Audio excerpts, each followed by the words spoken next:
오늘은 제가 말씀을 같이 나누고 난 후에는 성찬을 합니다. 늘 매월 첫째 주는 성찬을 하는데요. 혹시 인터넷을 통해서 예배 드리시는 분들은 준비하시면 같이 성찬에 참여하실 수 있습니다. 준비 안 하셔도요. 그냥 내가 그것을 하는 것처럼 여기시면서 같이 참여하시면 예수님께서 또 놀라운 은혜를 주실 줄 믿습니다. 오늘 같이 나누고자 하는 말씀은 무엇이냐면, 여러분들이 삶을 살면서 매 순간순간마다 내가 해야 될 일들이 있어요. 무언가를 선택하고 무언가를 결정하고 무언가에 대해서 내가 나아가는 그러한 일들을 선택하는 기로에 늘 내가 서게 됩니다. 그렇죠? 매 순간마다 내가 일어나서 세수를 먼저 할 것인가, 아니면 이를 먼저 닦을 것인가, 그거부터 시작을 해서 지금 일어날 것인가, 조금 이따 일어날 것인가, 이것도 내가 늘 선택하는 몫이거든요. 그러면 과연 믿는 자들은 어떤 선택을 하고 어떤 결단을 하면서 살아가야 되느냐? 여러분들도 늘 그런 생각들을 많이 하잖아요. 그렇다고 해서 안 믿는 사람과 믿는 사람이 과연 차이가 있느냐? 여러분들은 어떻게 생각하시는지 모르겠어요. 차이가 있을까요? 없을까요? 분명히 차이가 있습니다. 왜 그러냐면 늘 예수님께서는 구약시대에는 하나님께서 그 선택하는 것들을 그냥 규정 지어줬어요. 아예. 그래서 너희들이 무언가를 할 때 요대로 해라. 그렇죠. 그게 일종의 계명이고 율법이었다라는 겁니다. 그런데 지금 우리가 살고 있는 예수님이 오시고 나서 부활하고 승천하신 후에 이제 성령이 역사하는 이 시대에는 과연 그 선택의 몫을 우리에게 어떤 틀이나 규정으로 주어진 것은 특별하게 없어요. 솔직히 말씀드리면. 그런데 그렇다고 해가지고서 내 마음대로 선택하고 결정할 수 있는 문제가 그렇게 살아가야 되느냐? 그건 아니라고 저는 봅니다. 그러니까 믿는 자들은 늘 선택의 기로에 서지만 믿는 자들의 선택이 어떻게 보면 그것이 나의 장래의 어떤 결과에 굉장히 큰 영향을 줄 수 있는 것들이 있다라는 것은 사실이라는 거예요. 그러니까 어떻게 선택하느냐에 따라서 결과는 엄청나게 다르게 나타날 수 있다, 없다? 있다. 그렇지 않습니까? 먼저 믿느냐 안 믿느냐에 대한 부분도 여러분들이 선택을 하게 되어 있는 부분이에요. 하나님께서 먼저 여러분들을 찾아와 주셨지만 내가 그 하나님을 믿느냐 안 믿느냐는 누구의 몫입니까? 나의 몫이에요. 그렇죠. 하나님께서 무조건 너 믿어야 돼. 내가 너를 선택해서 불렀고 지정했기 때문에 믿어야 돼. 이거는 아니에요. 구약은 그렇게 갔습니다. 왜? 선지자들을 직접 하나님이 선택하시고 그들이 부정을 하고 난 못해요. 그래도 끝까지 찾아가서 너 세워. 만약에 안 그러면 거기에 따르는 대가를 지불하게 돼 있었어요. 그런데 우리가 살고 있는 이 성령 시대에는 하나님께서 그런 오셔서 선택할 수 있는 어떤 은혜는 주시지만 그거를 선택하는 몫은 나에게 있다라는. 그렇기 때문에 제대로 선택하게 되면 하나님께서 복을 주시겠습니까? 벌을 주시겠습니까? 당연하죠. 복을 주시는 거예요. 복을 받게 되는 거고 내가 선택 안 하면 그 선택 안 한 것으로 인해서 결국 내가 복을 받지 못하는 그런 결과가 나올 수 있다. 그러면 그 기준이 분명하게 되어야 된다는 거죠. 어떤 틀은 없지만 기준은 제시해주고 있다는 것을 우리가 발견할 수 있다는 거예요. 자, 먼저 여러분들이 창세기 12장 말씀을 한번 보시게 되면 아브라함이 나오죠. 아브라함이 되기 전에 아브라함의 모습이었는데, 자, 12장 1절 말씀을 한번 보시면,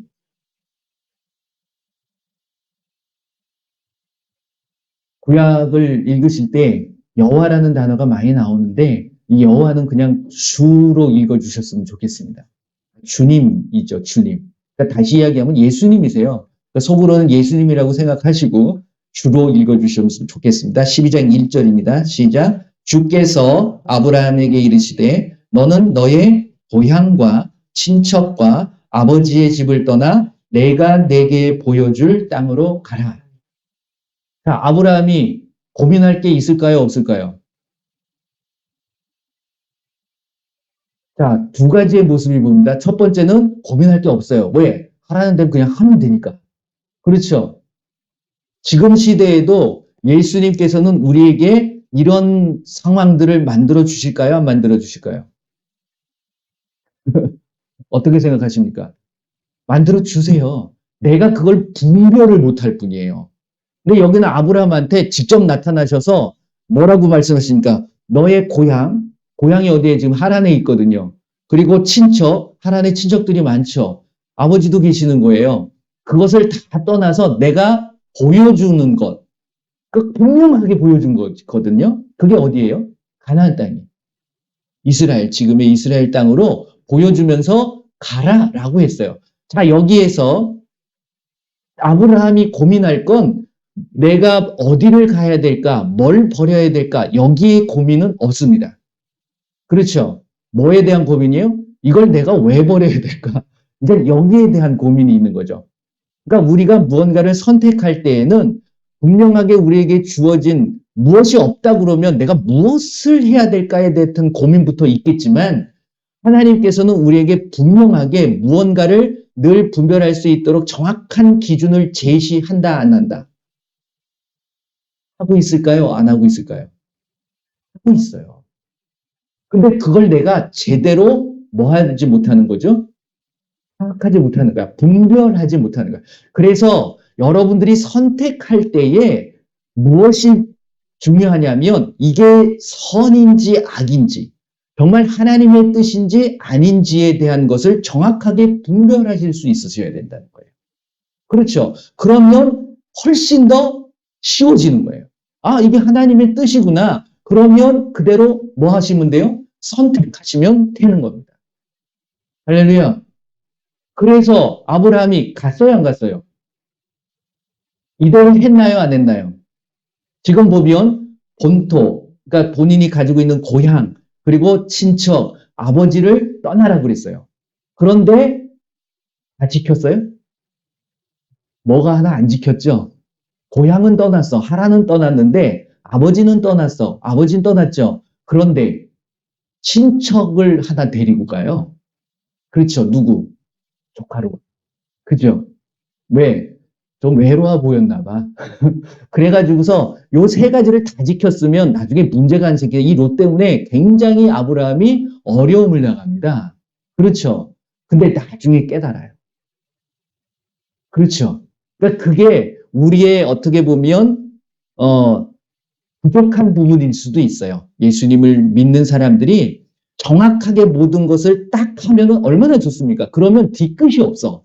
그런데 뭔가 찝찝하고 뭔가 나에게 잘 안 풀려지는 부분들을 살펴보게 되면 어떤 하나님께서 기준 삼아 주셔서 우리에게 알려주신 거에 못 미치는 경향들이 많이 있다는 거예요.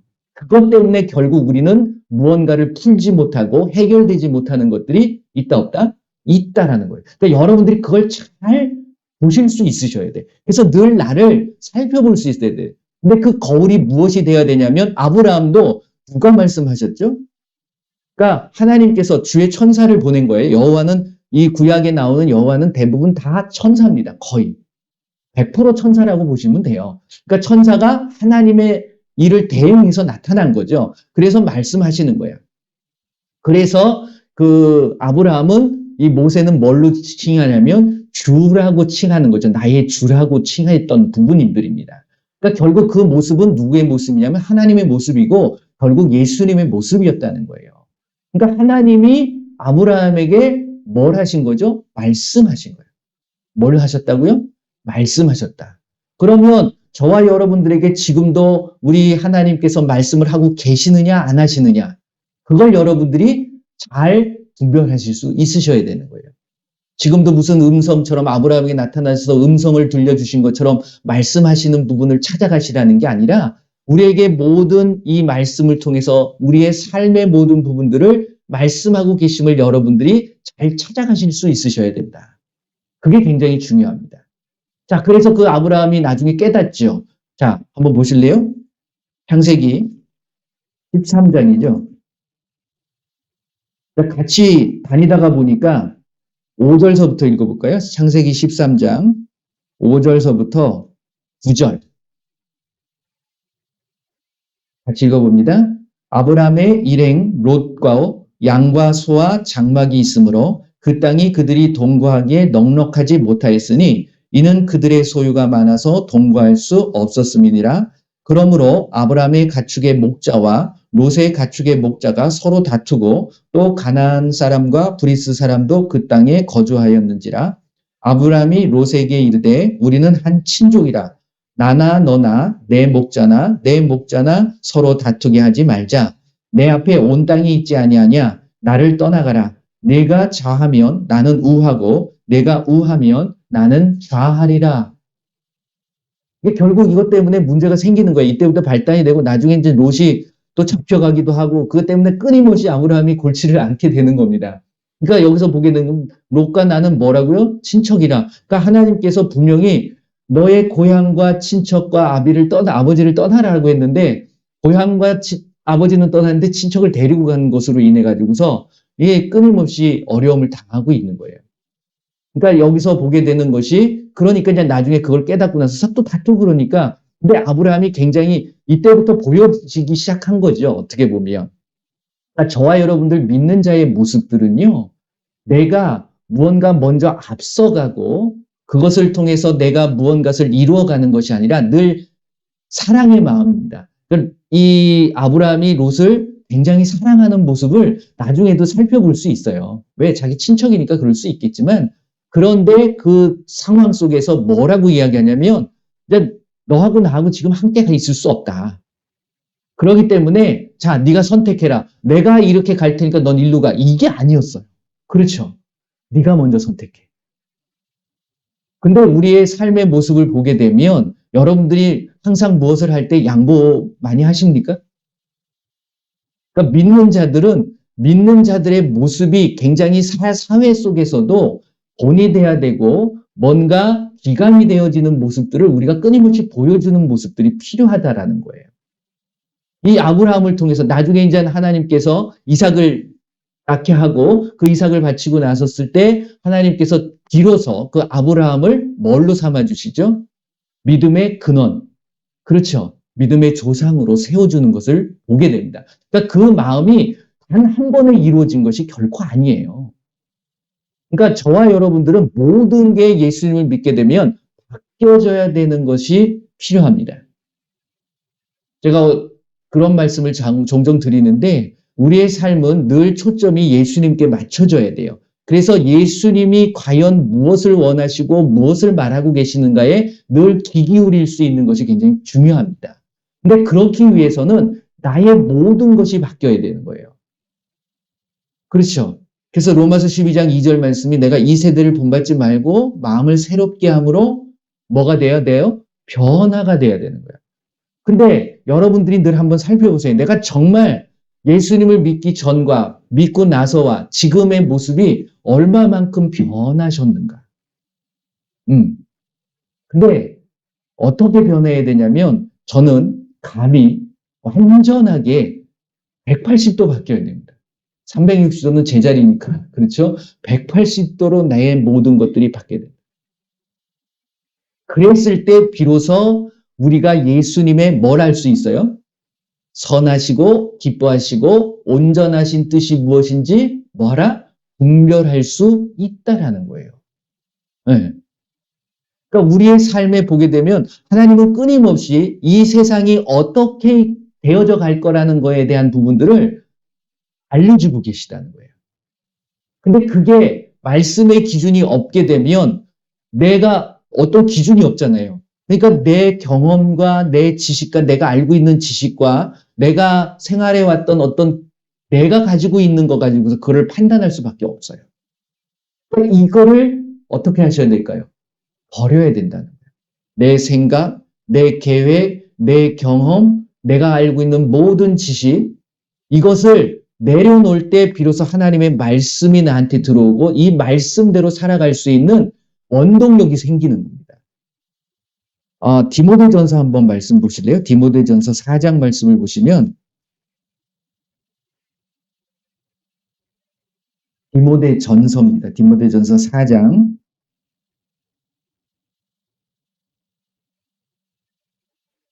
1절서부터 5절. 디모데전서 4장 1절서부터 5절 말씀 같이 한번 잘 읽어봅니다. 그러나 성령이 밝히 말씀하시기를 후일에 어떤 사람들이 믿음에서 떠나 미혹하는 영과 귀신의 가르침을 따르리라 하셨으니 자기 양심이 화인을 맞아서 외식함으로 거짓말하는 자들이라. 혼인을 금하고 어떤 음식물을 먹지 말라고 할 터이나 음식물은 하나님이 지으신 바니 믿는 자들과 진리를 아는 자들이 감사함으로 받을 것이니라. 하나님께서 지으신 모든 것이 선함에 감사함으로 받으면 버릴 것이 없나니 하나님의 말씀과 기도로 거룩하여 짐이라. 아멘. 우리가 결국 예수님을 믿게 되는 건 무엇을 이루어가는 거냐면 거룩을 이루어가는 거예요. 왜? 거룩하지 않으면 제가 지난번에도 말씀드린 것처럼 천국에 갈 수 있다 없다? 없다라는 거예요. 근데 우리 구원은 그냥 내가 말로만 로마서 10장 10절의 말씀처럼 사람이 마음으로 믿어 의에 이르고 입으로 시인하면 구원에 이른다 해가지고서 그냥 말로만 예수님을 믿습니다 하면 구원받는 것으로 그렇게만 얘기해 버리는데 그건 가장 1차원적인 거죠. 성령께서 역사해 주셔서 그 마음을 감동하셔서 그렇게 만든 거예요. 그 다음에 그 구원은 내가 끊임없이 유지해 나가야 된다는 거지. 그 구원이 취소될 수 있고 잃어버릴 수 있다는 거예요. 그러니까 거룩이 단 한 번에 이루어지는 게 아니거든요. 그런데 그 거룩하여지는 것이 그냥 쉽게 이루어지는 게 아니라 끊임없이 뭘 해진다고요? 나를 미혹하고 유혹하고 거룩해지지 못하도록 방해하고 있다는 것을 알아야 된다는 거예요. 뭘로 거룩해진다고요? 하나님의 말씀과 기도로 거룩해지는데 이 말씀을 혼탁하게 만들어요. 그리고 기도하지 못하게 만들어요. 여러분들 한번 생각을 해보세요. 말씀의 홍수 시대예요, 지금. 그렇죠. 기도도 무슨 기도 제가 유튜브를 잘 안 봅니다. 유튜브 보다 보면 나도 모르게 거기 빠져가지고서 계속 따라가. 따라가다 보면 엉뚱한 곳에 가 있어요. 그러다 보면서 저도 이제 보면서 안 건데 무슨 기도가 이렇게 많은지. 근데 말씀을 보게 되면 무슨 기도 있습니까? 그냥 하나님 앞에 기도하는 마음의 기도와 영의 기도밖에 없어요. 그렇지 않나요? 그런데 그것들을 너무 막 다른 이야기들로 많이 해놓으니까 그것이 또 맞는 것처럼 우리가 따라갈 수밖에 없는 상황들이 이게 우리에게 만들어지고 있음을 보게 된다는 것. 그럴 때 여러분들이 그것이 맞는 건지 거짓인 건지를 어떻게 분별하시겠어요? 그렇잖아요. 그 기준이 말씀이 되셔야 된다라는 것을 말씀을 드리고 싶다라는 겁니다. 자, 골로새서 2장 말씀을 한번 보실래요? 골로새서 2장 7절, 8절 말씀 한번 읽어보겠습니다. 골로새서 2장 7절, 8절. 자, 같이 읽어봅니다. 그 안에 뿌리를 박으며 세움을 받아 교훈을 받은 대로 믿음에 굳게 서서 감사함을 넘치게 하라. 누가 철학과 헛된 속임수로 너희를 사로잡을까 주의하라. 이것은 사람의 전통과 세상의 초등학문을 따름이요 그리스도를 따름이 아니니라. 아멘. 여러분들이 예수님을 따른다고 하면서 다른 것들이 들어와 버리면 안 돼요. 근데 그게 교묘하게 포장해가지고서 들어오게 돼 있다는 거예요. 자, 그 다음에 골로새서 2장 지금 7, 8절 읽으셨는데 조금 더 내려가셔서 16절 말씀, 17절 말씀 같이 한번 읽어보겠습니다. 16절, 17절 같이 읽습니다. 그러므로 먹고 마시는 것과 절기나 초하루나 안식일을 이유로 누구든지 너희를 비판하지 못하게 하라. 이것들은 장래일의 그림자이나 몸은 그리스도의 것이니라. 아멘. 자, 이게 무슨 말씀일까요? 우리에게 삶을 보게 되면 예수님께서는 어떤 종교적인 행위를 하게 만드신 것이 아니에요. 그러니까 아예 종교를 없애신 거야. 그래서 예수님이 곧 전능하신 하나님이 되시고 모든 것이 되어주신다는 사실을 알게 해주신 거야. 그래서 그걸 믿게 되면 우린 기독교가 아닙니다. 종교의 하나인 기독교로 여러분들이 생각하시면 안 된다는 거예요. 그것이 우리에게 결국 누가 속임수로 철학으로 나한테 다가와져서 나중에는 무엇을 알지 못하게 만드는 거예요? 예수님의 본질을 알지 못하게 만들어버리는 거예요. 그래서 다른 신을 믿잖아요. 그러면서 구원이 있다고 하잖아요. 심지어 신학교에서조차. 그러면서 여러분들은 뭘 따라갈 거예요? 그러면 그 교단에서 이야기하는 그 사람들은 그게 맞다라고 생각하게 될 수밖에 없잖아요. 그 흐름이 오는 거예요. 나는 아니라고 거부한다 할지라도 그 흐름을 조심해라 라는 이야기를 하는 겁니다. 왜? 그러한 모습들은 종교적인 어떤 행위들은 뭐라고 얘기하는 거예요? 그림자일 뿐이에요. 여러분들은 그 본질되는 그 예수님만을 생각하고 예수님만을 바라볼 수 있는 저와 여러분들의 모습이 되셔야 된다라는 거예요. 그게 우리에게 주신 거예요. 그게 바로 영적인 거고. 마가복음 7장 말씀을 한번 보시면 마가복음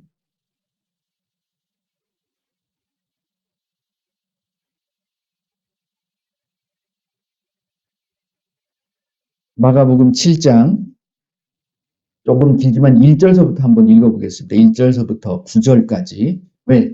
그 상황을 좀 아셔야 되니까. 자, 마가복음 7장 1절서부터 9절. 여러분들께서 예수님께서 성령님께서 가르쳐 주시고 깨닫게 해 주실 줄 믿습니다. 바리새인들과 또 서기관 중 몇이 예루살렘에 와서 예수께 모여들었다가 그의 제자 중 몇 사람이 부정한 손, 곧 씻지 않은 손으로 떡 먹는 것을 보았더라. 바리새인들과 모든 유대인들은 장로들의 전통을 지켜 손을 잘 씻지 않고서는 음식을 먹지 아니하며 또 시장에서 돌아와서도 물을 뿌리지 않고서는 먹지 아니하며 그 외에도 여러 가지를 지켜오는 것이 있으니 잔과 주발과 녹그릇을 씻음이러라. 이에 바리새인들과 서기관들이 예수께 묻되 어찌하여 당신의 제자들은 장로들의 전통을 준행하지 아니하고 부정한 손으로 떡을 먹나이까? 이르시되 이사야가 너희 외식하는 자에 대하여 잘 예언하였도다. 기록하였으되 이 백성이 입술로는 나를 공경하되 내게서 멀도다. 사람의 계명으로 교훈을 삼아 가르치니 나를 헛되이 경배하는도다 하였느니라. 너희가 하나님의 계명은 버리고 사람의 전통을 지키느니라. 또 이르시되 너희가 너희 전통을 지키려고 하나님의 계명을 잘 저버리는도다. 아멘. 우리가 혹시 이러한 모습, 그러니까 아까 제가 말씀드렸던 골로새서 말씀처럼 우리가 예수님의 말씀을 붙잡고 가고 있는 건지 아니면 사람의 교리를 따라서 가고 있는지를 분별하실 수 있으셔야 된다는 거예요.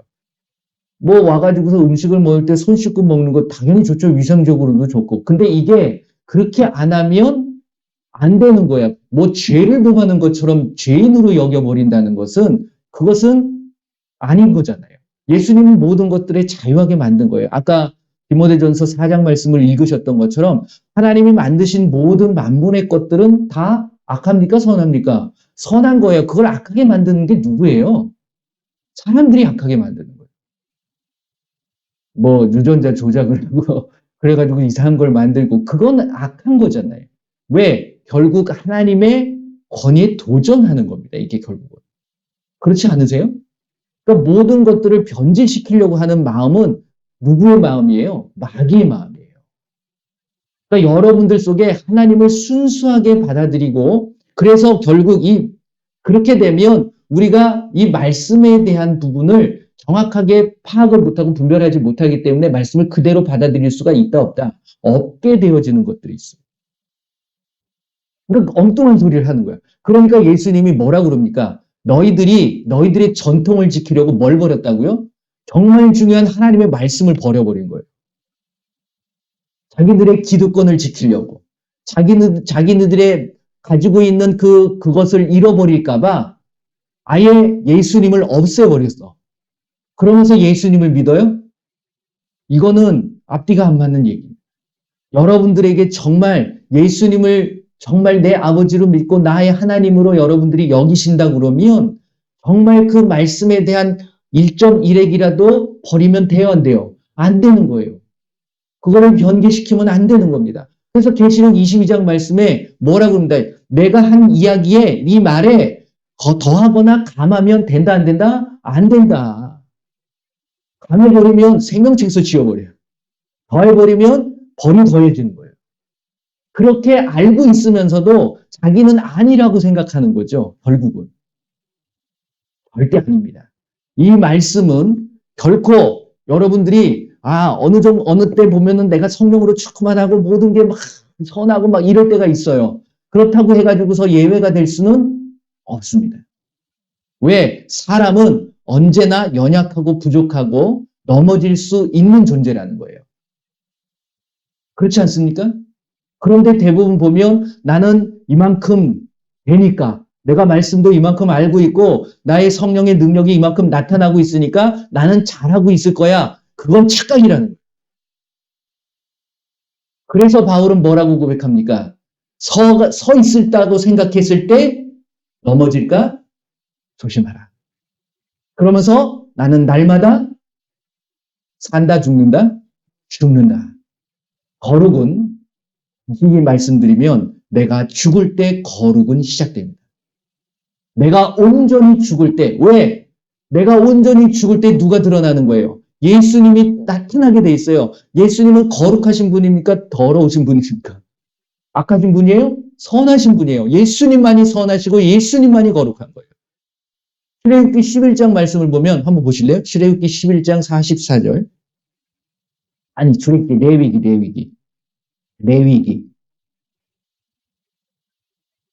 레위기 11장 44절 45절.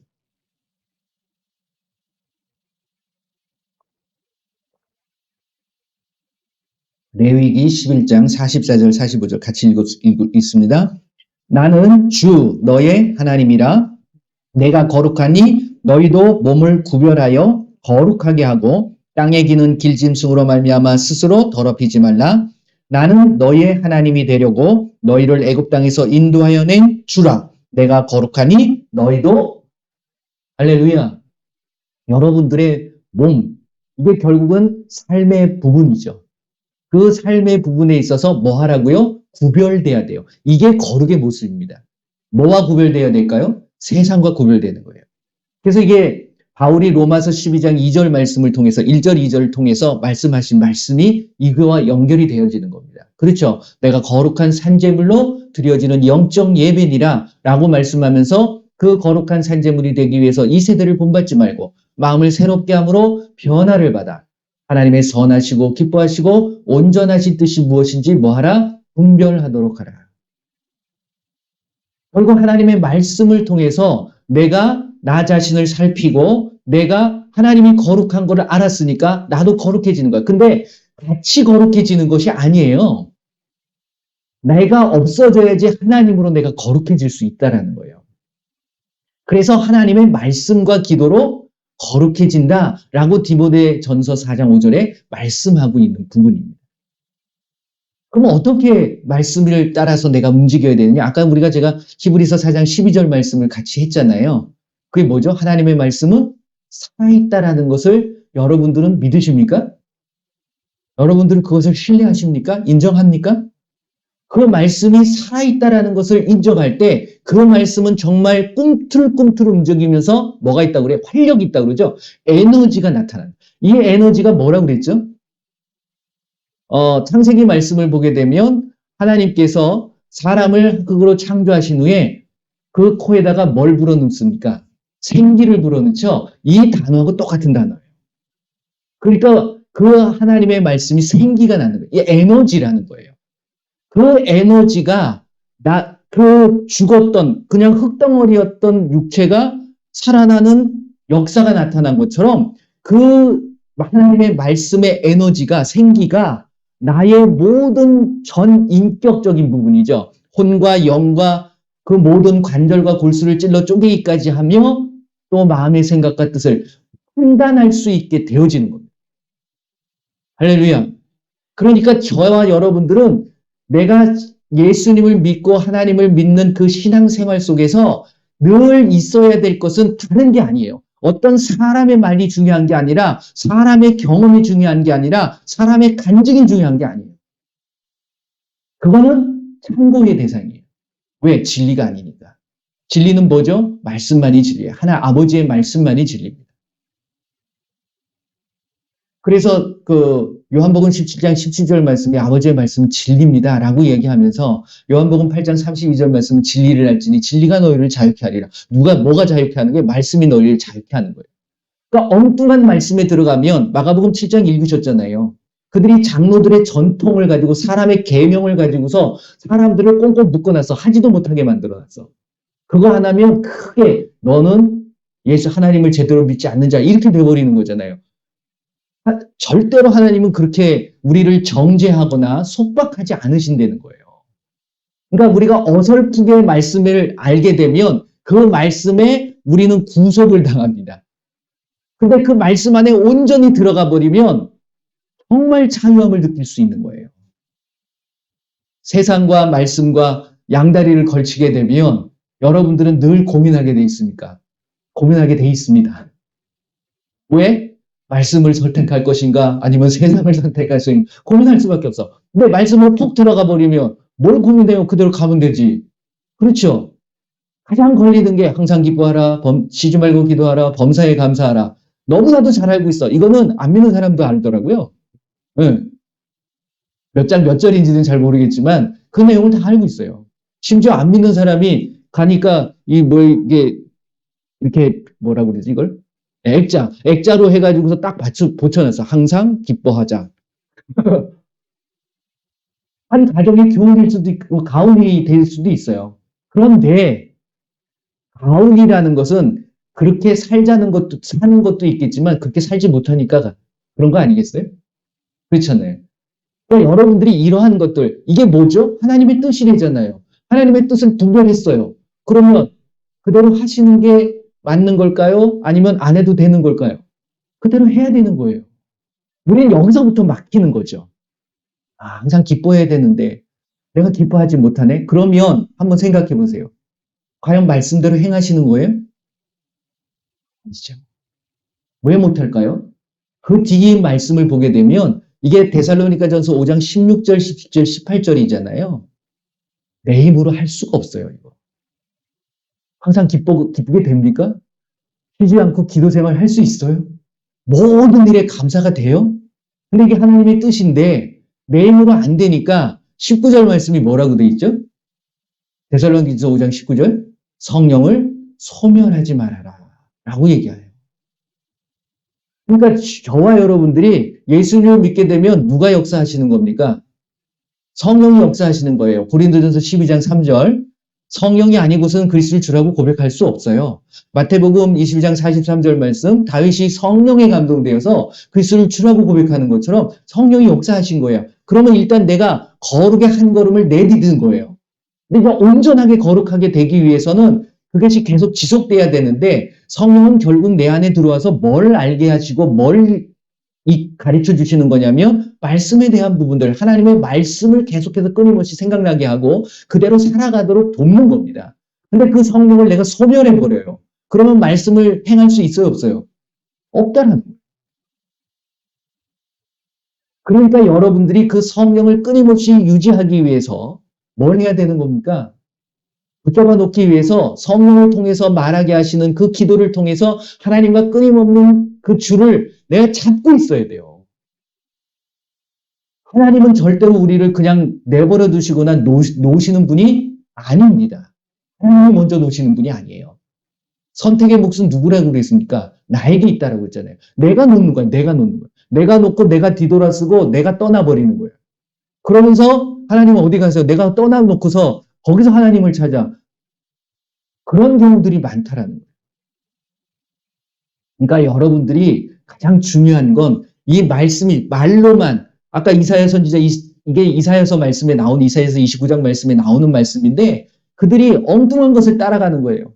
그러면서 사람이 가르쳐준 그것이 무슨 계명에서 나오는 어떤 율법의 행위들처럼 이야기를 하면서 그들을 억압하고 그것을 떠나버리면 하나님 앞에서 죄를 짓는 것처럼 그렇게 만들어 놓고서 정작 하나님은 계셔야 안 계세요? 안 계시는 거예요. 그러니까 저와 여러분들이 말로만 입술로만 예수님 얘기하면 아무 소용이 없는 거예요.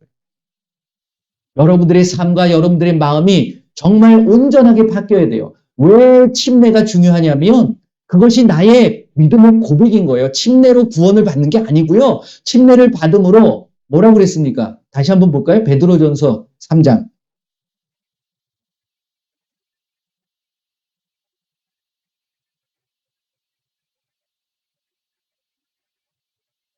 베드로전서 3장 21절 말씀이죠.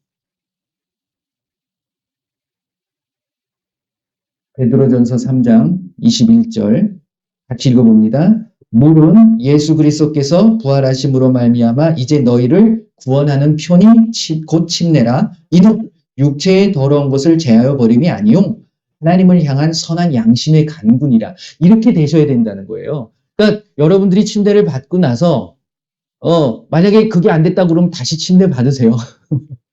근데 안 받으셔도 됩니다.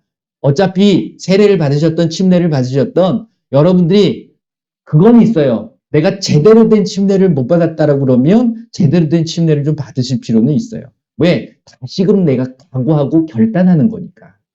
뭐라 그래요? 이게 물로 내 더러운 몸을 때를 빼고 뭐 이래가지고서 육체의 깨끗함을 원하는 게 아니고 이제부터 내가 세상을 향했던 그 마음이 누구에게로?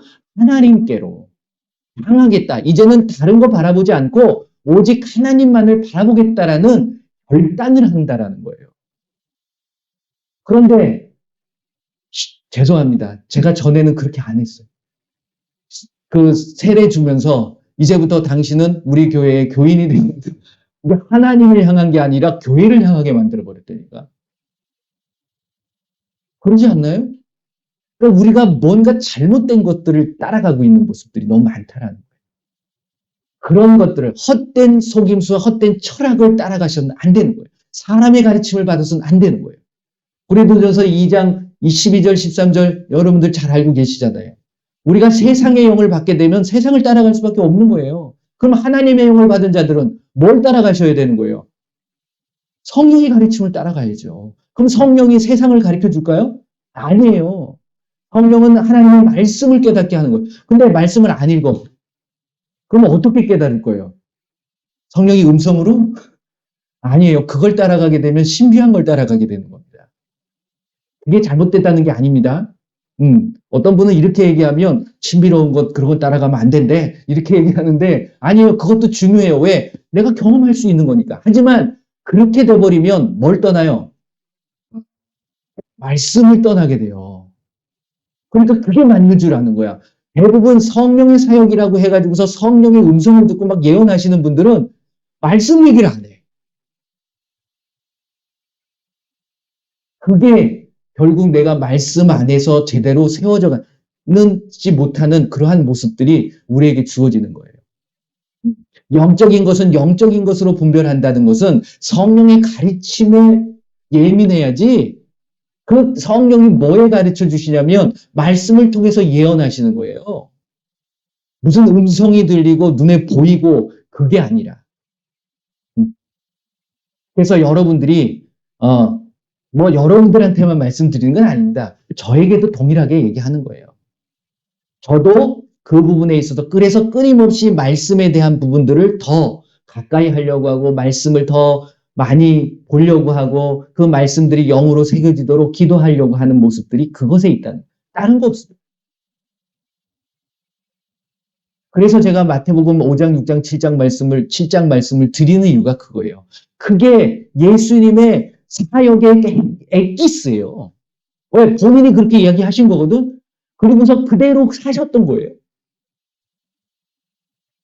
회개하라, 천국이 가까웠느니라 하고 나서 이제부터 본격적으로 천국에 대한 이야기를 하시고 천국에 갈 수 있는 사람들은 이렇게 살아야 된다라고 얘기하시는 거예요. 그리고서 마태복음 7장 마지막 절에 결코 주여 주여 이름만 불러가지고선 된다 안 된다? 안 된다. 그 얘기로 방점을 딱 찍으시는 거예요. 결국. 여러분들을 자랑할 필요도 없고 여러분들이 나타날 필요도 없습니다. 여러분들을 통해서 예수님만이 드러날 때 그 예수님의 거룩이 우리와 우리의 거룩이 되어지는 거고 그 거룩함으로 결국 우리는 구별된 삶을 살고 그래서 천국에 갈 수 있는 그러한 모습으로 세워질 수 있는 겁니다. 여러분들의 순간의 선택이 영혼을 좌우할 수 있는 거예요. 롯이 좋은 것을 보고 갔어. 이게 세상적인 눈으로 본 거잖아요. 그랬을 때 롯이 어떻게 됩니까? 어디 땅을 구했어요? 소돔과 고모라 갔잖아요. 그랬더니 결국 엄청난 고난을 겪고 거기에 엄청난 어려움이 겪혀지는 거예요. 그러니까 인간의 눈으로 보는 거하고 정말 성령께서 가르쳐 주시는 영적인 눈으로 보는 거하고 영적인 분별력이 굉장히 중요합니다. 고린도전서 12장에 나오는 그 영분별의 은사, 성령의 은사도 결국 그 분별은 말씀의 분별을 이야기하는 거예요. 영이라고 이야기하는 건 여러분들이 영 이꼴 말씀 이렇게 보셔도 무방합니다. 왜? 예수님께서 못을 딱 박아 놓으셨잖아요. 내가 너에게 이른 말이 영이다 라고 했잖아요. 그래서 예수님의 영은 곧 말씀이에요. 성령과는 좀 다른 겁니다. 그리스도의 영은 나오는 부분인데 요거는 제가 나중에 드릴 기회가 있으면 한번 말씀드리고요. 지금은 여러분들이 선택을 할 때 기준이 되어지는 게 뭐가 돼야 된다고요? 말씀이 있어요. 그 말씀을 잘 알아야 됩니까? 몰라야 됩니까? 잘 아셔야 돼요. 근데 그걸 내 힘으로 알 수 있는 게 아니라 누구의 도움이 있어야 된다? 성령께서 깨닫게 해주시는 것이 있어야 된다. 그래서 성령과의 교통이 중요한 거예요. 성령을 내 안에서 소멸해버리면 항상 기뻐할 수 없어요. 내 능력으로 할 수 없기 때문에. 쉬지 않고 기도 생활이 안 돼요. 범사에 감사할 수 없어요. 네. 그렇기 때문에 내가 정말 성령과 정말 함께하고 있는가. 이게 고린도전서 3장 17절 말씀, 16절은 성령이 내 안에 있어서 성전이 된 거잖아요. 그리고 17절 말씀에 그 성령을 내가 무시해버리면 내가 더러워져요. 왜? 말씀대로 행하지 못하기 때문에. 그걸 하나님께서는 더럽다 여기시는 거예요. 근데 그 더러운 모습을 어떻게 하신다고 그럽니까? 하나님이. 멸해버리신대요. 멸하신 사람이 천국에 갈 수 있습니까? 없습니까? 없다는 거죠. 그러니까 저와 여러분들의 믿음 가지고서는 천국에 갈 수 없다는 겁니다. 성령께서 함께 해주셔야 돼요. 나를 지켜주시고. 그래서 말씀을 지켜나갈 수 있는 거고 말씀대로 행할 수 있는 그 믿음과 어떤 행동의 근원이 생길 수 있는 거죠. 그러니까 가장 기본적인 부분들입니다. 그러니까 말씀을 알아야 되고 그 말씀을 알기 위해서는 누구의 역사가 있어야 되고 성령의 역사가 있어야 되고 그 성령의 역사는 그걸 내가 찾아야 되는 거예요. 그래서 성령의 기도가 필요한 겁니다. 마음의 기도도 중요해요. 그걸 필요 없다는 게 아닙니다. 꼭 방언만 해야 된다는 건 아니에요. 근데 방언은 내가 성령이 함께 하심으로 인해서 그것을 잃어버리지 않고 유지해 나갈 수 있는 근원이 되기 때문에 중요하다라는 거죠. 그래서 바울도 14장에 그 시대 고린도 교회에 문란했던 모습들이 당연히 있습니다. 그래서 그 고린도 교회만 방언을 한 게 아니고 방언을 하는 데 있어서 안 좋은 부분들이 있기 때문에 그 부분에 대한 부분을 책망을 했던 부분이고 그것을 이렇게 제대로 해라라는 말씀을 하고 있다는 거죠. 그러니까 우리도 품위 있고 질서 있게 방언해야 되는 거예요. 예언도 마찬가지고. 그럴 때 저와 여러분들에게 그 예수님께서 성령 충만케 해주셔서 우리를 성령의 이끄심과 인도하심으로 옳은 선택과 분별을 할 수 있게 만들어 주신다는 거예요. 이제 2022년이 얼마 남지 않지 한 달 남았잖아요. 자, 여러분들 호부 있게 그리고 희망차게 2022년을 맞이하셨잖아요. 그래서 내가 2022년 이걸 이룰 거야. 많은 것들을 기도하고 나름대로 계획을 잡으셨는데 이루어진 것도 있고 못 이룬 것들도 많이 있을 겁니다. 못 이룬 것들에 대한 아쉬움과 여러 가지 마음속에 안 좋은 것들도 있으시겠지만 결코 그것 때문에 낙심하거나 실망하실 필요가 없습니다. 그래서 새롭게 시작하면 돼요. 늘 예수님 안에서 저와 여러분들은 새로운 피조물이 되는 거예요. 네. 보라! 새 것이 되었다. 늘 새로워지시면 되는 거예요. 그러니까 옛날에 과거에 묻게 하는 거는 마귀가 귀신이 하는 모습들입니다. 예수님은 과거에 집착하지 않게 해요. 왜? 과거는 예수님의 이름으로 다가가려면 그 모든 것들을 사하여 주신다고 약속해 주셨기 때문에. 근데 마귀는 과거에 연연하게 만들죠. 내가 그때 요렇게만 잘했으면, 그때 내가 금송아지 안 팔았으면, 이런 과거에 연연하게 만드는. 과거는 지나갔기 때문에 다시 갈 수가 없어요. 거기에 미련 가질 필요가 있습니까? 없습니까? 없죠.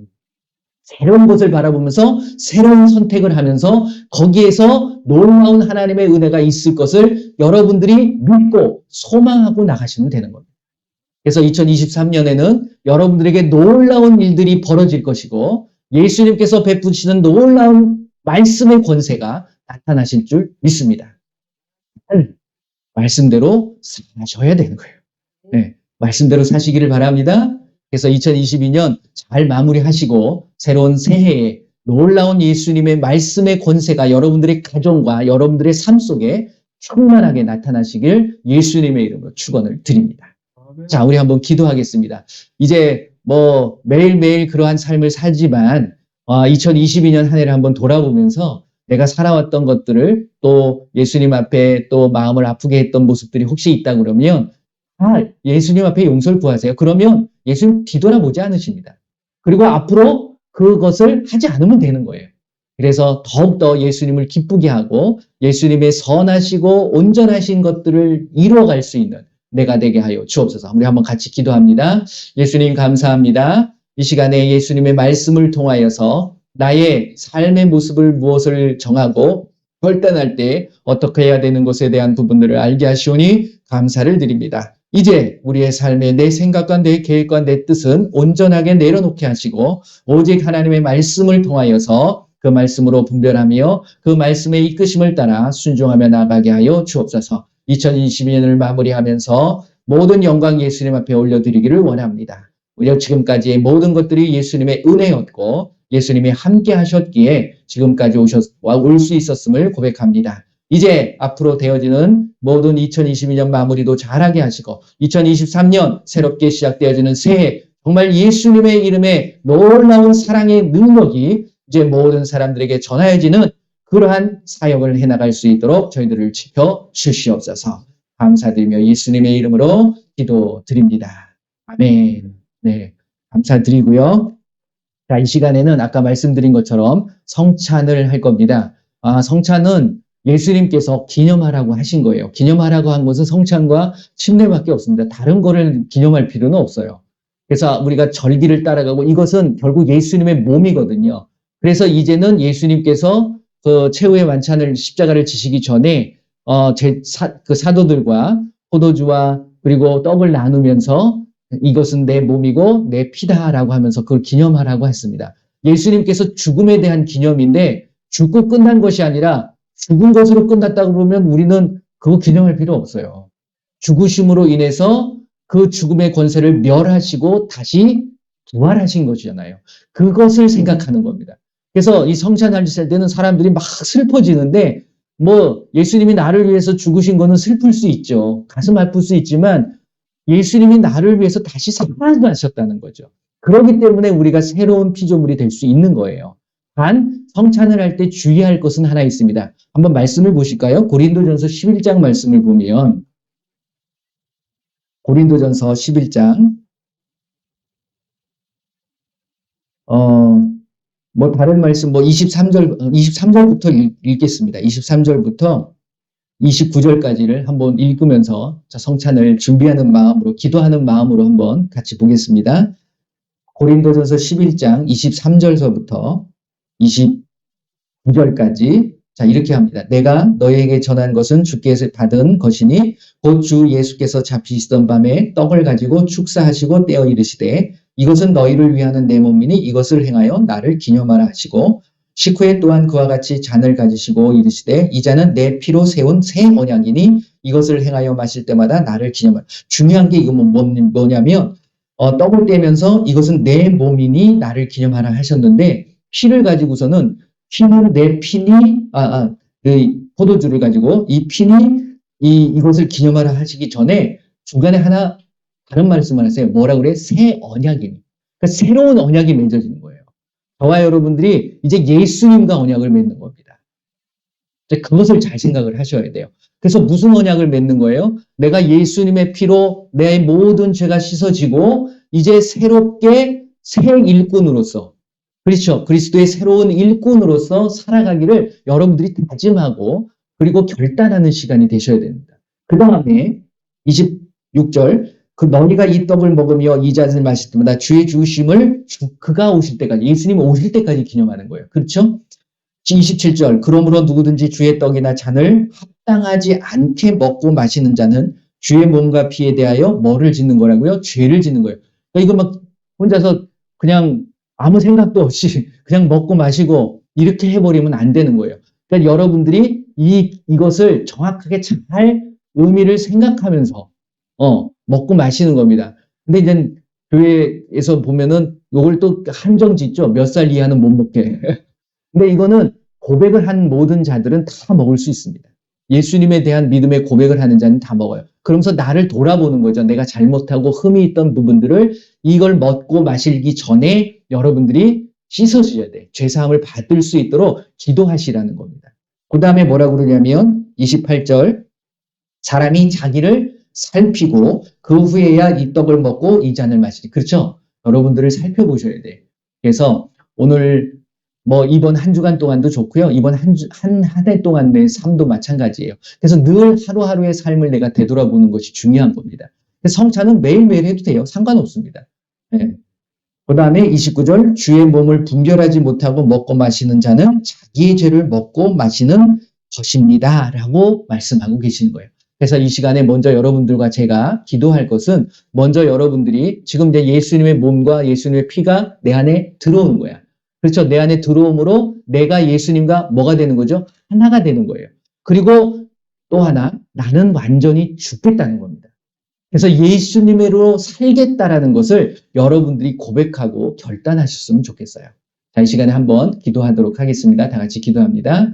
예수님 감사합니다. 이 시간에 예수님께서 기념하라고 하신 성찬을 합니다. 예수님, 먼저 나 자신을 살피게 하시고 나의 죄된 모습, 악하고 더러운 모습들을 이제 예수님의 이름으로 깨끗게 하여 주시고 이제 예수님이 나와 함께 하심으로 나는 온전히 죽고 예수님으로 살아갈 수 있기를 원합니다. 이제 예수님의 모습으로 거룩한 삶을 살게 하여 주시고 예수님 안에서 늘 말씀 안에 그 예수님 앞에 영광을 올려드리는 귀한 우리의 모습이 되게 하여 주시옵소서. 이 성찬을 통해서 나의 온몸이 깨끗하게 되게 하여 주시고 내 온몸이 건강하게 되게 하여 주시고 새로운 언약을 주신 것처럼 그 언약의 말씀을 붙잡고 예수님을 위하여 살아가는 우리의 모습이 되게 하여 주시옵소서. 예수님의 이름으로 기도합니다.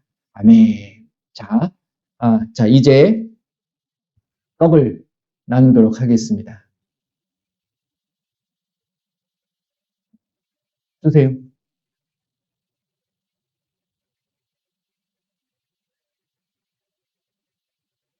여러분들은 기도하세요. 자, 이제 떡을 나눌 때 예수님이 이랬죠. 이것은 너희를 위하는 내 몸이니 이것을 행하여 나를 기념하라 라고 말씀했습니다. 여러분들 예수님의 몸을 내가 먹는 겁니다. 예수님의 이 몸이 들어왔을 때 예수님은 건강하신 분이에요. 그렇죠? 아프신 적도 없으십니다. 그래서 여러분들의 아픈 것이 예수님의 몸으로 깨끗하게 치유되는 그 선포도 여러분들이 기도하셨으면 좋겠습니다. 함께 기도합니다. 예수님 감사합니다. 이 시간에 예수님의 몸을 먹습니다. 예수님의 몸이 내 안에 들어와 나의 몸이 강건케 되게 하여 주시고 이제 모든 아픔과 모든 질병과 모든 연약함들이 회복되어질 수 있도록 예수님이 역사하여 주시옵소서. 예수님의 이름으로 예수님의 이름으로 내 몸은 강건해질 치여 예수님의 이름 모든 질병은 치유될 치여다. 예수님의 이름으로 기도합니다. 자, 드시길 바랍니다.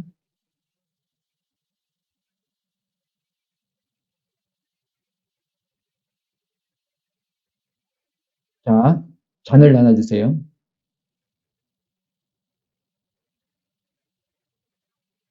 예수님께서 이제 잔을 나누시면서 이렇게 말씀하십니다. 이 잔은 내 피로 세운 새 언약이니 이것을 행할 때마다 나를 기념하라. 그러니까 예수님을 생각해 하셔야 돼. 피가 들어오면 몸도 육신도 건강하지만 가장 중요한 게 어떻게 보면 피죠. 이제 예수님과 나와 무슨 관계가 된 거예요? 혈연 관계가 된 거예요. 그렇죠. 같은 피를 먹게 되는 거니까. 그래서 내가 이제 온전히 내 세포 하나하나, 혈관 하나하나, 뼈의 모든 것에 예수님으로 온전하게 살아갈 수 있도록 내가 그렇게 결단하고 다짐합니다. 한번 기도하겠습니다. 예수님, 이 시간에 예수님의 피를 먹습니다.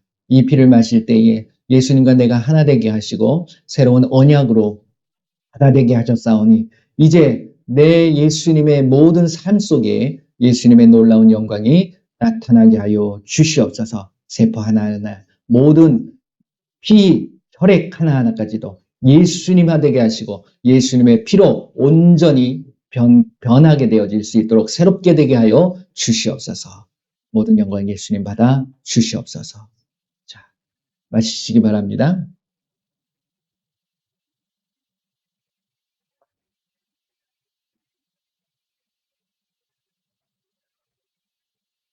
제가 잠깐 기도하겠습니다. 예수님 감사합니다. 예수님께서 떡을 떼시면서 이 떡은 나의 몸이니 나를 기념하라. 잔을 주시면서 이 잔은 나의 피니 너희와 맺은 새 언약으로 이제 예수님을 기념하라 말씀하신 것처럼 이제 나의 모든 더럽고 추한 육신의 세상적인 몸은 온전히 죽고 오직 예수님으로 살아가기를 원합니다. 늘 예수님 안에서 예수님의 말씀이 나를 이끌어 주시고 그 예수님의 말씀의 능력이 우리의 삶을 통해서 나타나게 하여 주옵소서. 모든 영광 예수님 받아 주시옵소서. 예수님의 이름으로 기도드립니다. 아멘. 여러분들이 조금 아픈 곳이 있거나 그럴 때 손을 얹고 기도하시는 것도 좋지만 성찬을 한번 해보세요. 집에서. 그러니까 뭐 포도주도 좋아요. 뭐 포도주도 좋고 포도주스도 좋고 꼭 뭐 저희는 지금 떡을 뗄 때 이제 카스테라를 했는데 아무거나 상관없습니다. 그래서 놓고서 여러분들이 기도하세요. 먼저 나를 살피시는 거야. 내가 지었던 모든 죄들 그걸 예수님의 이름으로 용서를 구하시고 회개하시고 그 다음에 그걸 먹고 마시면서 이제 내 몸의 연약한 부분들을 예수님께서 우리를 위해서 징계를 받으시고 채찍을 맞아주심으로 그 모든 나음을 입고 우리에게 평화를 주신 부분들이 분명히 있잖아요.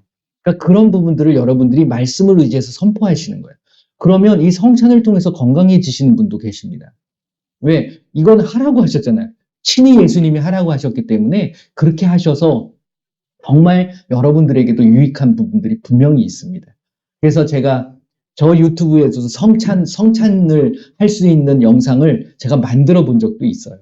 그래서 그거는 여러분들이 꼭 뭐 어떤 모임에 와가지고 어떤 교회에 가서 하는 것은 결코 아닙니다. 네. 그러니까 여러분들이 혹시 하실 수 있다 그러면 그렇게 하시면, 말씀대로 하시면 돼요. 주의할 거 하나, 늘 여러분들이 그냥 그것이 어떤 종교 행위가 돼서는 안 되고요. 여러분들이 말씀을 보면서 특히 이제 고린도전서 11장 말씀을 읽어보세요. 읽으시면서 성찬을 하시는 것도 굉장히 유익하다라는 걸 말씀을 드립니다. 자, 이 시간에는 우리가 함께 중보하는 시간을 갖도록 하겠습니다. 내가 아픈 사람도 있을 테고요. 또 내가 사랑하는 가족들, 또 이웃들, 아프신 분들이 있을 텐데요. 그분들을 생각하시면서 예수님의 이름으로 마가복음 16장 17절, 18절 말씀에 믿는 자들에겐 이러한 표적이 있다니 곧 그들이 내 이름으로 귀신을 쫓아내고 그 다음에 맨 마지막 병든 사람에게 손을 얹으면 나으리라 라고 말씀하셨어요. 중간에 뱀을 집어올리고 무슨 독을 마시더라도 해를 받지 않는다. 이것은 보호하심이거든요. 그러니까 여러분들이 그런 것들을 쫓아내고 귀신들을 쫓아내고 병든 자를 위해서 기도하고 여러분들의 삶의 보호를 위해서 여러분들이 기도하시는 필요가 있다라는 겁니다. 그래서 이 시간에 여기에 함께 하시는 분들 아프신 곳이 있다고 그러면 아픈 곳에 손을 얹으세요, 먼저. 그리고서 예수님의 이름으로 이 시간 모든 질병과 모든 통증, 모든 아픔, 모든 병들이 깨끗하게 치료되도록 선포하시고 또 여러분들이 아시는 분들이 생각나면 그분들 이름을 부르면서 한번 다 같이 기도하도록 하겠습니다. 함께 기도합니다. 예수님, 이 시간에 예수님의 이름으로 연약한 자와 또 이 땅에 살아가는 모든 사람들을 위하여 또 내가 사랑하는 가족과 이웃들을 위하여 예수님의 이름으로 기도하기를 원합니다. 이 시간 그들을 만나주시고 예수님께서 그들에게 만져주셔서 그들의 모든 문제와 모든 연약함들이 회복되어지고 해결되게 하여 주시옵소서. 내가 예수님의 이름으로 명하노니 이 시간 세상의 문제로 어려움을 당하는 자들 예수님의 이름으로 그 모든 것들이 풀어질지어다. 해결되어질지어다. 예수님의 이름으로 아픈 곳에 손을 얹은 자들, 예수님께서 이 시간 그들을 만져주시어서 모든 질병이 깨끗하게 치료되게 하여 주시옵소서. 내가 예수님의 이름으로 명하노니 이 시간 모든 질병은 깨끗하게 치료되어질지어다. 예수님의 이름으로 머리부터 발끝까지 모든 부분들을 만져주시어서 예수님의 이름으로 그 모든 것들의 통증이 사라지게 하시고 염증이 사라지게 하시고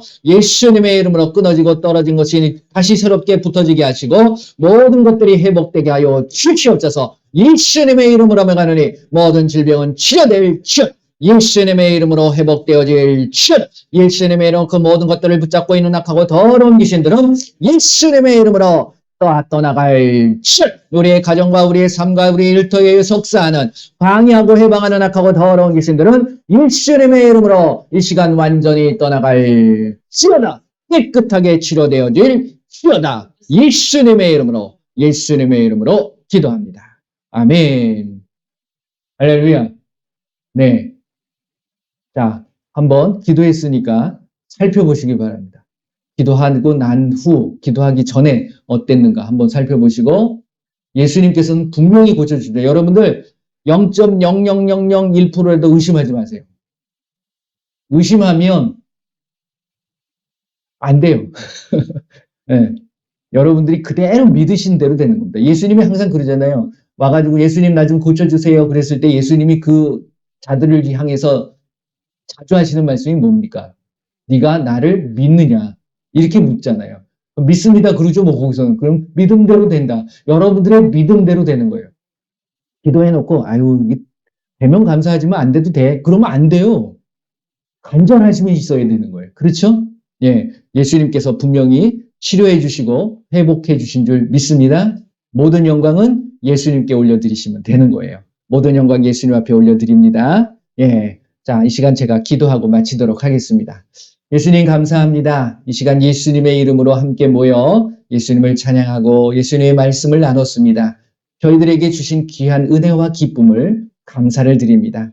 늘 하루하루 살아가는 매 순간순간마다 늘 예수님과 함께하게 하시고 그 예수님의 말씀이 나의 삶을 이끌어 주시고 그 예수님의 말씀에 나타나 있는 놀라운 기적과 표적들이 우리의 삶을 통해서 나타나게 하여 주시옵소서.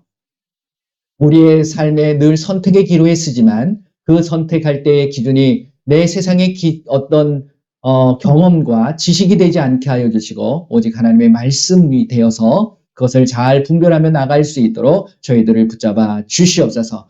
예수님의 이름의 권세와 능력이 우리의 삶에 나타나어 정말 모든 자들에게 예수님의 마음으로 다가가게 하시고 그 예수님의 사랑을 마음껏 전할 수 있는 이번 한 주간이 되게 하여 주시옵소서. 지금은 우리 주 예수 그리스도의 은혜와 우리 하나님의 크고 넓으신 사랑하심과 성령님의 인도 보호 함께 하심이 이제 하나님의 말씀을 통하여서 이 세상을 살아가고 분별하며 선택하기로 다짐하는 그리고 결단하는 귀한 하나님의 자녀들 머리머리 위에 그들의 가정과 그들의 삶과 그들의 일터 위에 그리고 우리 조국 대한민국 위에 지금으로부터 영원토록 함께할지어다. 아멘.